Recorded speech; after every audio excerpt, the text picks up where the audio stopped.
శ్రీ సత్యసాయి జిల్లా కొత్త చెరువులో సిపిఐ సిపిఎం ఆధ్వర్యంలో వినూత్న నిరసన చేపట్టారు. భోగి పండుగ సందర్భంగా భోగి మంటల్లో విద్యుత్ బిల్లులు వేసి నిరసన తెలిపారు. వెంటనే ఛార్జీలు తగ్గించాలని డిమాండ్ చేస్తారు, లేకపోతే ఆందోళన ఉధృతం చేస్తామని హెచ్చరించారు.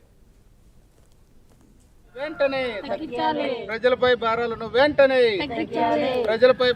వెంటనే ఈరోజు రాష్ట్ర వ్యాప్తంగా సిపిఎం పార్టీ ఆధ్వర్యంలో ప్రజలపై భారాలు మోపినటువంటి కరెంటు ఛార్జీలను తగ్గించాలని చెప్పేసి ఈరోజు భోగి పండుగ సందర్భంగా భోగి మంటల్లో కరెంటు ఛార్జీలు ఏదైతే అదనంగా రాష్ట్ర ప్రభుత్వం పెంచిందో ఆ బిల్లుల్ని భోగి మంటల్లో వేసి దగ్ధం చేయాలని చెప్పేసి రాష్ట్ర కమిటీ పిలుపునిచ్చింది. అందులో భాగంగా ఈ భోగి సందర్భంగా ఇక్కడ కర్ణాటక నాగపల్లికి సంబంధించినటువంటి ప్రాంతంలో ఇక్కడ ఉన్నటువంటి ప్రజలకు సంబంధించినటువంటి కరెంటు బిల్లులన్నీ కూడా విద్యుత్ బిల్లు పెరిగినవి ఇప్పుడు భోగి మంటల్లోకి వేసి దగ్ధం చేయడం జరిగింది.